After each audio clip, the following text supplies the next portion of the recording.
الذين آمنوا ولم يلبسوا إيمانهم بظلم أولئك لهم الأمن وهم مهتدون وتلك حجتنا آتيناها إبراهيم على قومه نرفع درجات من نشاء إن ربك حكيم عليم ووهبنا له إسحاق ويعقوب كلا هدينا ونوحا هدينا من قبل ومن ذريته داود وسليمان وأيوب ويوسف وموسى وهارون وكذلك نجزي المحسنين وزكريا ويحيى وعيسى وإلياس كل من الصالحين وإسماعيل واليسع ويونس ولوطا وكلا فضلنا على العالمين ومن آبائهم وذرياتهم وإخوانهم واجتبيناهم وهديناهم إلى صراط مستقيم ذلك هدى الله يهدي به من يشاء من عباده ولو أشركوا لحبط عنهم ما كانوا يعملون أولئك الذين آتيناهم الكتاب والحكم والنبوة فإن يكفر بها هؤلاء فقد وكلنا بها قوما ليسوا بها بكافرين. یہ سورہ انعام کی آیت نمبر 82 سے آیت نمبر 89 تک میں نے تلاوت کی ہے، اور یہ جس سیاق میں یہ آیات آئی ہیں وہ پچھلی آیتوں کے ساتھ مربوط ہے۔ پچھلی آیتوں میں اللہ تبارک و تعالیٰ نے یہ فرمایا تھا کہ مشرکین نبی کریم صلی اللہ علیہ وسلم کو اور ایمان لانے والوں کو یہ ڈراوے دیا کرتے تھے کہ اگر تم نے ہمارے بتوں کو چھوڑا تو وہ تمہیں کسی مصیبت میں مبتلا کر دیں گے۔ تو اللہ تبارک و تعالیٰ نے اسی وقت یہ فرمایا تھا کہ یہ کہو ان سے کہ جب تم اللہ سے نہیں ڈرتے اور اس کے ساتھ شریک ٹھہرا رہے ہو تو میں تمہارے معبودوں سے کیوں ڈروں؟ در حقیقت مجھے تو الحمدللہ اللہ تعالیٰ کی طرف سے امن حاصل ہے اور میرے اوپر تمہاری کسی دھمکی کا کوئی اثر نہیں ہوگا۔ اب ان آیات میں اللہ تبارک و تعالیٰ یہی بات تمام مسلمانوں کے بارے میں فرما رہے ہیں کہ جو بھی ایمان لائے ہیں اور انہوں نے شرک سے توبہ کی ہے تو انہی کے اوپر انہی کو امن ملے گا، یعنی کوئی ان کے اوپر کوئی بت، کوئی معاذ اللہ کوئی دیوتا ان کے اوپر کوئی حملہ نہیں کر سکتا یا ان کو کوئی نقصان نہیں پہنچا سکتا۔ اور اس کے بعد حضرت ابراہیم علیہ السلام کی اپنی قوم سے جو بحث ہوئی تھی اس کے بارے میں فرمایا کہ ہم نے ان کو اپنی طرف سے دلائل فراہم کیے تھے اور اس کے نتیجے میں اللہ تعالیٰ نے حضرت ابراہیم علیہ السلام کو نہ صرف اپنے بلند رتبے سے نوازا بلکہ ان کی اولاد میں ساری نبوت آئی اور ان کی اولاد میں بہت سارے انبیاء کرام پیدا ہوئے جن میں سے 17 انبیاء کرام کا اس میں ذکر کیا گیا ہے۔ اس پس منظر میں ان آیات کا ترجمہ یہ ہے کہ حقیقت تو یہ ہے کہ جو لوگ ایمان لے آئے ہیں اور انہوں نے اپنے ایمان کے ساتھ کسی ظلم کا شائبہ بھی آنے نہیں دیا، امن اور چین تو بس انہی کا حق ہے اور وہی ہیں جو صحیح راستے پر پہنچ چکے ہیں۔ یہ ہماری وہ کامیاب دلیل تھی جو ہم نے ابراہیم کو ان کی قوم کے مقابلے میں عطا کی تھی۔ ہم جس کے چاہتے ہیں درجے بلند کر دیتے ہیں، بے شک تمہارے رب کی حکمت بھی بڑی ہے، علم بھی کامل ہے۔ اور ہم نے ابراہیم کو اسحاق اور یعقوب عطا کیے، ہر ایک کو ہم نے ہدایت دی، اور نوح کو ہم نے پہلے ہی ہدایت دی تھی، اور ان کی اولاد میں سے داؤد، سلیمان، ایوب، یوسف، موسیٰ اور ہارون کو بھی، اور اسی طرح ہم نے کام کرنے والوں کو بدلہ دیتے ہیں۔ اور زکریا، یحییٰ، عیسیٰ اور الیاس کو بھی ہدایت عطا فرمائی، یہ سب نیک لوگوں میں سے تھے۔ نیز اسماعیل، الیسع، یونس اور لوط کو بھی، اور ان سب کو ہم نے دنیا جہان کے لوگوں پر فضیلت بخشی تھی۔ اور ان کے باپ دادوں، ان کی اولادوں اور ان کے بھائیوں میں سے بھی بہت سے لوگوں کو ہم نے ان سب کو منتخب کر کے راہ راست تک پہنچا دیا تھا۔ یہ اللہ کی دی ہوئی ہدایت ہے جس کے ذریعے وہ اپنے بندوں میں سے جس کو چاہتا ہے راہ راست تک پہنچا دیتا ہے، اور اگر وہ شرک کرنے لگتے تو ان کے سارے اعمال اکارت ہو جاتے۔ وہ لوگ تھے جن کو ہم نے کتاب، حکمت اور نبوت عطا کی تھی۔ اب اگر یہ لوگ یعنی عرب کے منکرین اس نبوت کا انکار کریں تو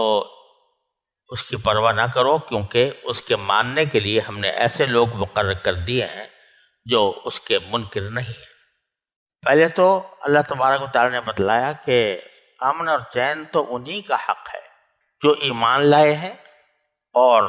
انہوں نے اپنے ایمان کے ساتھ کسی ظلم کا شائبہ بھی آنے نہیں دیا۔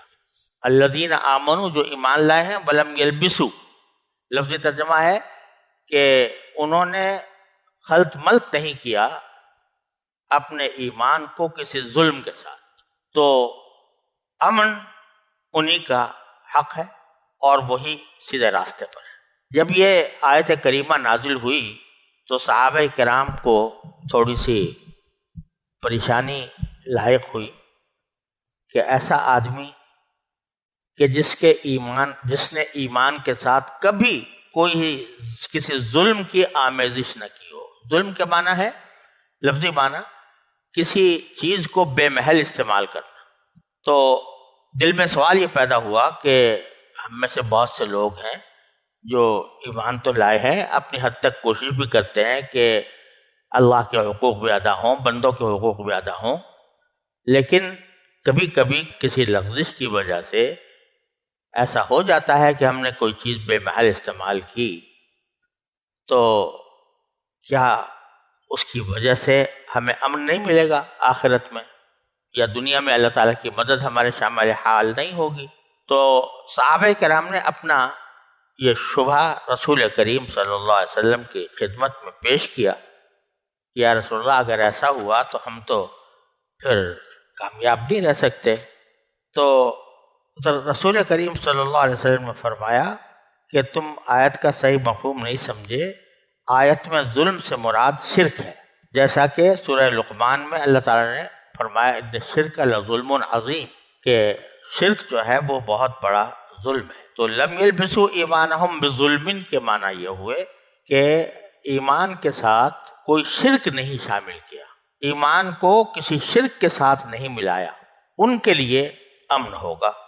اب یہاں ایک بات تو رسول کریم صلی اللہ علیہ وسلم نے واضح فرما دی کہ ظلم سے مراد یہاں پر شرک ہے، لیکن ظلم کا لفظ یہاں پر تنوین کے ساتھ نکرہ استعمال ہوا ہے، جس کے معنی کسی بھی قسم کا ظلم، یعنی کسی بھی قسم کا شرک وہ ایمان کے ساتھ نہ ملایا ہو جنہوں نے انہی کو امن ہوگا۔ تو اس سے یہ بات واضح ہو گئی کہ شرک صرف یہ نہیں ہے کہ بتوں کی پوجا پاٹ شروع کر دے آدمی، بلکہ شرک کے معنی یہ ہے کہ اللہ جل جلالہ کی صفات میں کسی بھی شے کو، چاہے وہ انسان ہی کیوں نہ ہو، اللہ تعالیٰ کا کوئی برگزیدہ بندہ ہی کیوں نہ ہو، اس کو اللہ تعالیٰ کی صفت میں شریک نہ ٹھہرائے۔ یہ معنی ہے کہ ایمان کو کسی ظلم کے ساتھ شامل نہ کرے۔ یہاں یہ بات ذرا غور کرنے کی ہے کہ یہ فرما رہے ہیں کہ یہ ان لوگوں کا ذکر ہے جو ایمان لائے ہیں اور ایمان کے ساتھ کوئی ظلم نہیں ملایا، یعنی کوئی شرک نہیں ملایا۔ تو جب یہ کہہ دیا کہ وہ ایمان لانے والے ہیں تو بت پرست تو خود بخود نکل گئے، اس لیے کہ وہ ایمان لانے والے نہیں ہیں، ان کے پاس ایمان نہیں ہے، جبھی تو بتوں کی پرستی پوجا پاٹ کرتے ہیں۔ لیکن ذکر ان مسلمانوں کا ہے جو ایمان لا چکے اللہ تعالیٰ کی توحید پر، رسول کریم صلی اللہ علیہ وسلم کی رسالت پر اور یوم آخرت پر اور قرآن پر، پھر وہ ظلم یعنی شرک کی ایمان میں کیسے آمیزش کرتے ہیں کہ جو اللہ کے نیک بندے ہیں ان کو ان کی تعظیم تو بہت اچھی بات ہے، لیکن تعظیم میں اتنے آگے بڑھ جاتے ہیں کہ ان کی طرف اللہ جل جلالہ کی کچھ مخصوص صفات منسوب کرتے ہیں۔ مثلا حاجت روا، مشکل کشا، یہ سارے حاجت روا ہونا یا مشکل کشا ہونا یہ تو خالصتاً اللہ تبارک و تعالیٰ کی صفت ہے، وہی ہماری حاجتیں پوری کرتا ہے، وہی ہمارے مشکلات دور کرتا ہے۔ کسی انسان کو چاہے وہ کتنا ہی بڑا بزرگ کیوں نہ ہو، اس کو حاجت روا یا مشکل کشا کہنا یہ ہے ایمان کے ساتھ شرک کو ملانا۔ لہذا یہاں ان لوگوں کا خاص طور پر ذکر ہو رہا ہے کہ جو ایمان لا چکے ہیں، بت پرستی سے توبہ کر چکے ہیں، لیکن وہ اپنے ایمان کے ساتھ کسی قسم کے شرک کی آمیزش کر دیتے ہیں۔ اب اگر ہمیں اپنے معاشرے پر نظر دوڑائی جائے تو بہت سے حضرات ہیں جو نادانی میں کسی بزرگ کو حاجت روا مشکل کشا کہتے ہیں، یا ان کو مدد کے لیے اس طرح پکارتے ہیں جس طرح اللہ تعالیٰ کو پکارنا چاہیے۔ جب کوئی مسئلہ درپیش ہو تو آدمی کو اللہ تعالیٰ کو پکارنا، یا اللہ کہہ کر پکارنا چاہیے، لیکن لوگ ایسے موقع پر بجائے اللہ تعالیٰ کو پکارنے کے، اللہ تعالیٰ سے دعا مانگنے کے، کسی ولی اللہ کا نام لے دیتے ہیں، یا غوث مثلا، یا کسی صحابی کا نام لے دیتے ہیں، یا علی مثلا، اور مقصد یہ ہوتا ہے کہ اے علی ہماری مدد فرما۔ تو یہ مدد کرنا یہ اللہ جل جلالہ کی صفت ہے، کوئی دوسرا اس میں شریک نہیں ہے کہ وہ سامنے موجود ہوئے بغیر وہ کسی انسان کی مدد کرے۔ اسی طرح قبروں پر جا کر صاحب قبر سے دعائیں مانگنا کہ اے داتا ہمیں بچہ دے دے، اے داتا ہماری نوکری لگا دے، اے داتا ہمیں صحت دے دے، یہ ساری باتیں جو ہیں یہ اسی ظلم میں داخل ہیں جس کا یہاں پر ذکر ہو رہا ہے، کہ وہ ایمان لانے والے اور جنہوں نے کہ اپنے ایمان کو ظلم کے ساتھ یعنی شرک کے ساتھ خلط ملط نہیں کیا تو انہی کو امن ملے گا۔ یہ بہت بڑا عظیم سبق ہے جو اللہ تعالیٰ نے اس آیت میں ہمیں دیا ہے۔ پھر آگے اللہ تبارک و تعالیٰ نے فرمایا وَتِلْكَ حُجَّتُنَا آتَيْنَاهَا إِبْرَاهِيمَ عَلَىٰ قَوْمِهِ، اور یہ ہماری وہ دلیل ہے جو کامیاب ہوئی ابراہیم کو، ہم نے دی تھی ابراہیم کو، اور وہ کامیاب ہوئی ان کی قوم کے برخلاف۔ یعنی یہ جو توحید کے دلائل پیچھے بیان کیے جا رہے ہیں یہ ہم نے دیے تھے، یعنی حضرت ابراہیم علیہ السلام کو یہ سجھائے تھے، ان پر یہ الہام کیے تھے، اور یہ ہمارا فرض تھا ابراہیم علیہ السلام کے اوپر کہ ان دلائل کے نتیجے میں وہ کامیاب ہوئے مباحثے میں، اور ان کے جو مخالفین تھے وہ منہ دیکھتے رہ گئے۔ یہاں یہ بات قابل نظر ہے کہ اس دلیل کو اللہ تعالیٰ نے فرمایا حجتنا، یہ ہماری دلیل ہے۔ اس سے بات یہ معلوم ہوئی کہ اگر کوئی شخص کسی سے مناظرے میں یا مباحثے میں کوئی اچھی دلیل پیش کرے جس کے نتیجے میں وہ دوسرے پر غالب آ جائے تو یہ اس کا اپنا کوئی کمال نہیں ہے، وہ اللہ جل جلالہ کی عطا ہے کہ اس نے یہ دلیل سجھائی اور یہ دلیل پیش کرنے کا موقع عطا فرمایا۔ لہذا ایسے موقع پر خود اترانے کے بجائے اللہ تبارک و تعالیٰ کا شکر ادا کرنا چاہیے کہ اللہ آپ نے مجھے یہ اچھی بات میرے دل میں ڈالی۔ پھر آگے فرمایا کہ نرفع درجات من نشاء، ہم جس کے چاہتے ہیں درجے بلند کر دیتے۔ ان ربک حکیم علیم، یاد رکھو کہ تمہارا پروردگار حکمت والا بھی ہے، علم والا بھی ہے۔ یہاں یہ بتلایا جا رہا ہے کہ حضرت ابراہیم علیہ السلام نے شروع میں بڑی مصیبتیں جھیلی، بڑی آزمائشوں سے گزرے، لیکن اللہ تبارک و تعالی نے ان آزمائشوں سے گزار کر ان کو ان کے درجے بلند فرمائے۔ تو اللہ تعالیٰ جس کے چاہتا ہے درجات بلند کرتا ہے، اور ویسے نہیں کر دیتا الرٹ اپ، بلکہ ان ربک حکیم علیم، تمہارا پروردگار حکمت والا بھی ہے، لہذا جس کے درجات بلند کرتے ہیں اس کی کوئی حکمت ہوتی ہے، اور علیم بھی ہے، یعنی خوب جاننے والا ہے کہ کس کے درجات بلند کرنے چاہیے۔ چنانچہ اس درجات بلند کرنے کا ایک مظاہرہ یہ ہے کہ اللہ تعالیٰ نے فرمایا کہ ہم نے ان کو اسحاق اور یعقوب جیسے بیٹے دیے۔ حضرت اسحاق علیہ السلام براہ راست حضرت ابراہیم علیہ السلام کے بیٹے تھے، اور حضرت یعقوب علیہ السلام حضرت ابراہیم علیہ السلام کے پوتے تھے۔ تو یہ بتلایا کہ ایک بیٹا اور ایک پوتا ہم نے ان کو ایسا دیا کہ نہ صرف یہ کہ وہ خود نبی بنے بلکہ ان کی ذریت میں بھی نبوت جاری رہی۔ اس سے معلوم ہوا کہ باپ کا جو براہ راست بیٹا ہے وہ بھی اللہ تعالیٰ کی نعمت ہے، اور جو پوتا ہے وہ بھی اللہ تعالیٰ کی نعمت ہے۔ اور فرمایا کلن ہدینا، ہم نے ان میں سے ہر ایک کو ہدایت دی، ونوحن ہدینا من قبل، اور اس سے پہلے ہم نوح علیہ السلام کو ہدایت دے چکے تھے، اور پھر حضرت ابراہیم کی ذریت میں داؤد علیہ السلام، سلیمان علیہ السلام، ایوب علیہ السلام، یوسف علیہ السلام، موسیٰ علیہ السلام، ہارون علیہ السلام، ان سب کے بارے میں فرمایا کہ اسی طرح ہم نیک لوگوں کو بدلہ دیتے ہیں۔ اور پھر ذکر فرمایا زکریا علیہ السلام، یحییٰ علیہ السلام، عیسیٰ علیہ السلام، الیاس علیہ السلام، اور فرمایا کل من الصالحین، یہ سب نیک لوگوں میں سے تھے۔ یہ سارے تو حضرت ابراہیم کی اولاد تھے، اس معنی میں کہ حضرت ابراہیم علیہ السلام ان کے جد امجد تھے۔ عیسیٰ علیہ السلام کے بارے میں کوئی شبہ کر سکتا ہے کہ وہ تو بغیر باپ کے پیدا ہوئے تھے، اس لیے ان کو حضرت ابراہیم کی اولاد میں کہنا درست ہو سکتا ہے۔ تو جواب اس کا یہ ہے کہ وہ پوتے تو نہیں تھے حضرت ابراہیم علیہ السلام کے، لیکن نواسے تھے، حضرت مریم کے بیٹے تھے۔ حضرت مریم حضرت یعقوب علیہ السلام ہی کی اولاد میں تھی۔ وہ اسماعیل والیسع ویونس ولوطا، اسماعیل علیہ السلام کا بھی ذکر کیا کہ ایک طرف تو وہ حضرات ہیں کہ جو بنی اسرائیل میں نبی آئے ہیں، اور دوسری طرف اسماعیل علیہ السلام کی الگ نسل چلی ہے۔ تو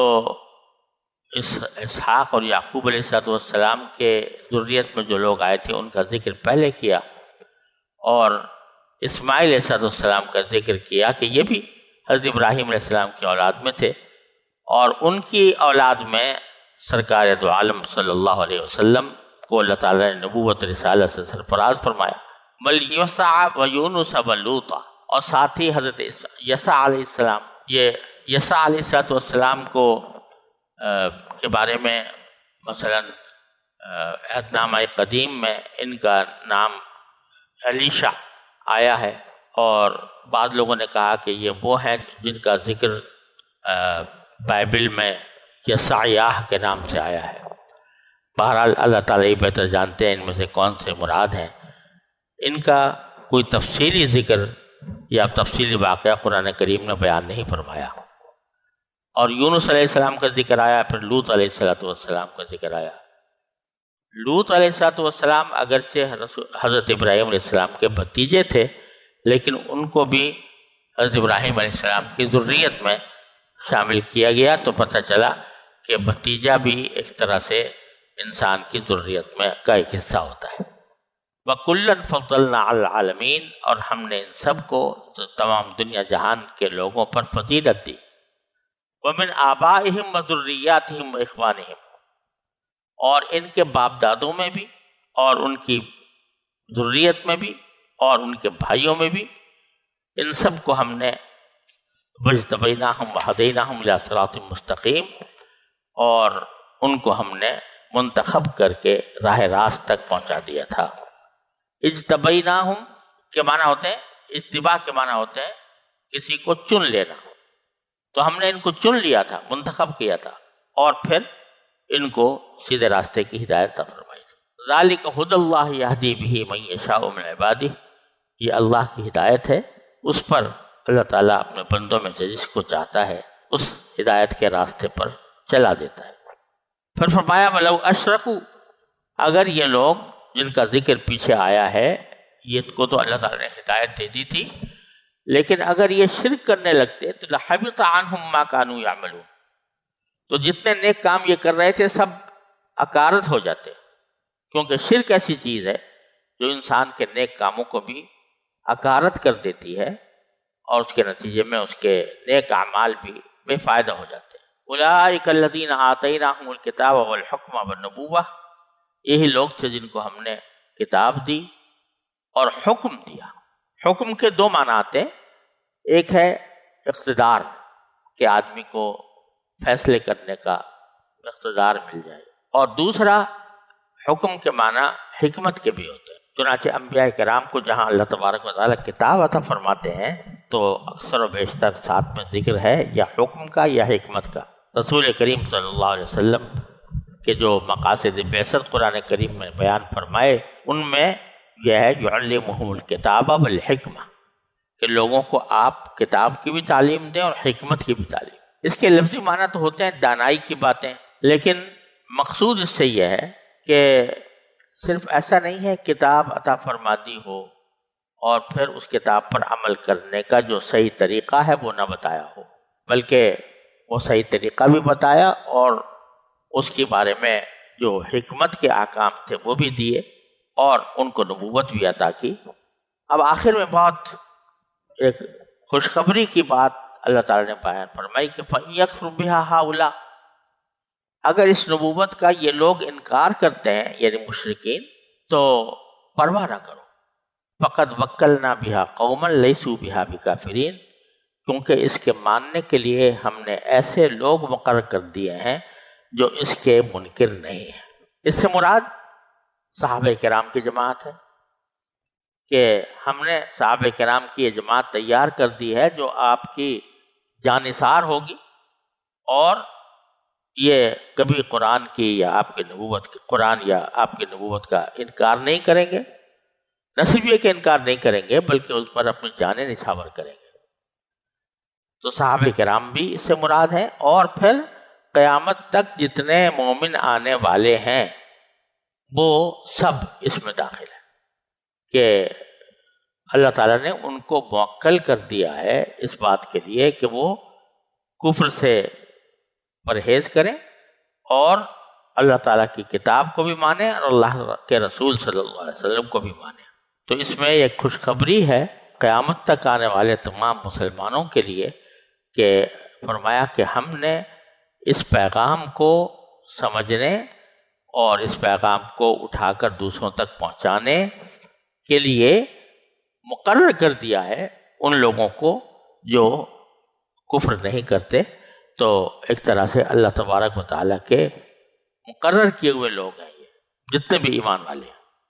تو جب اللہ تعالیٰ نے مقرر کیا تو انشاءاللہ اللہ تبارک و تعالیٰ اپنے فضل و کرم ہی کا معاملہ فرمائیں گے۔ اللہ تعالیٰ ہم سب کو اس کی توفیق عطا فرمائے۔ وآخر دعوانا ان الحمد للہ رب العالمین۔